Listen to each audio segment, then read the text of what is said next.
नमस्ते। कथा कथन हिंदी में आपका स्वागत है। आज हम सुनेंगे भगवान गणेश जी और चंद्रमा की कहानी। भगवान गणेश और चंद्रमा की कहानी हिंदू धर्म की पौराणिक कथाओं में प्रसिद्ध है। यह कथा इस प्रकार है। एक बार भगवान गणेश जी को बहुत भूख लगी। वे अपने वाहन मूषक पर सवार होकर भोजन की तलाश में निकले। रास्ते में उन्हें एक ब्राह्मण के घर में प्रसाद के रूप में मोदक मिले।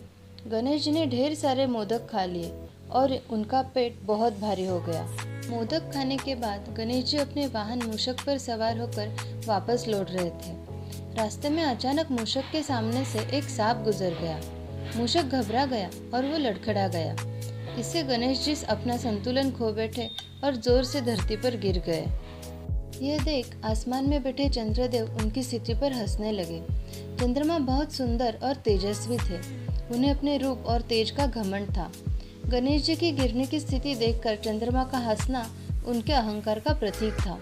गणेश जी को इस प्रकार गिरते देख चंद्रमा जोर जोर से हंसने लगा और व्यंग करते हुए बोला, गणेश जी, आप तो देवताओं के बीच पूजे जाते हैं, लेकिन देखो आपकी स्थिति कैसी हो गई है।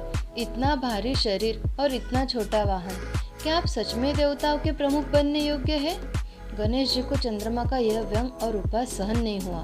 वे वैसे तो सरल और दयालु है, लेकिन अन्याय और अहंकार सहन नहीं करते। चंद्रमा के इस अपमान से क्रोधित होकर उन्होंने उसे श्राप दे दिया। गणेश जी ने कहा, हे चंद्रमा, तुम अपने रूप और चमक पर बहुत गर्व करते हो, लेकिन तुमने दूसरों का अपमान करने का पाप किया है। इसलिए मैं तुम्हें श्राप देता हूँ कि आज से तुम्हारी चमक समाप्त हो जाएगी और कोई भी तुम्हारी ओर देख नहीं पाएगा। जो भी व्यक्ति तुम्हें देखेगा उसे कलंक लगेगा। जैसे ही गणेश जी ने यह श्राप दिया, चंद्रमा की चमक धीरे धीरे मुरझाने लगी और पूरा आकाश अंधकारमय हो गया। चंद्रमा भयभीत हो गया और देवताओं से सहायता मांगने लगा। सभी देवता, ऋषि और संत भगवान गणेश के पास गए और उनसे अनुरोध किया करने लगे कि वे अपना श्राप वापस ले। गणेश जी के श्राप से भयभीत हुए चंद्रमा भी उनसे क्षमा मांगने लगे। भगवान गणेश दयालु थे, इसलिए उन्होंने चंद्रमा की प्रार्थना स्वीकार की, लेकिन पूरी तरह से श्राप समाप्त नहीं किया। उन्होंने कहा, हे चंद्रमा, मैं तुम्हारे लिए अपने श्राप को थोड़ा शिथिल करता हूँ। चंद्रमा अब हर महीने घटते और बढ़ते रहेंगे। कृष्ण पक्ष में उनका प्रकाश कम होगा, लेकिन शुक्ल पक्ष में वे फिर से पूर्णिमा की रात को पूर्ण प्रकाशमान हो जाएंगे।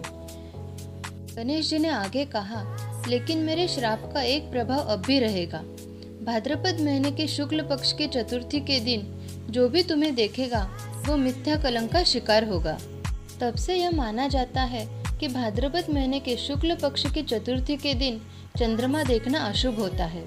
यदि कोई गलती से उस दिन चंद्रमा देख लेता है तो उसे झूठे आरोपों का सामना करना पड़ सकता है। इस दोष से बचने के लिए लोग समंतक मणि की कथा पढ़ते हैं, जिसमें भगवान श्री कृष्ण पर चोरी का झूठा आरोप लगाया गया था, क्योंकि उन्होंने गणेश चतुर्थी के दिन चंद्रमा देख लिया था। इस कहानी से हमें यह सीख मिलती है कि अहंकार किसी का भी विनाश कर सकता है, चाहे वह कितना भी शक्तिशाली क्यों ना हो।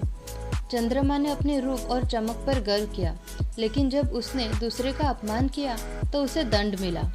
भगवान गणेश ने दिखाया कि हमें कभी दूसरों का उपहास नहीं उड़ाना चाहिए और विनम्रता बनाए रखनी चाहिए। ऐसे ही धार्मिक और बोधपर कथाएं सुनने के लिए कथा कथन हिंदी को जरूर सब्सक्राइब करें। धन्यवाद।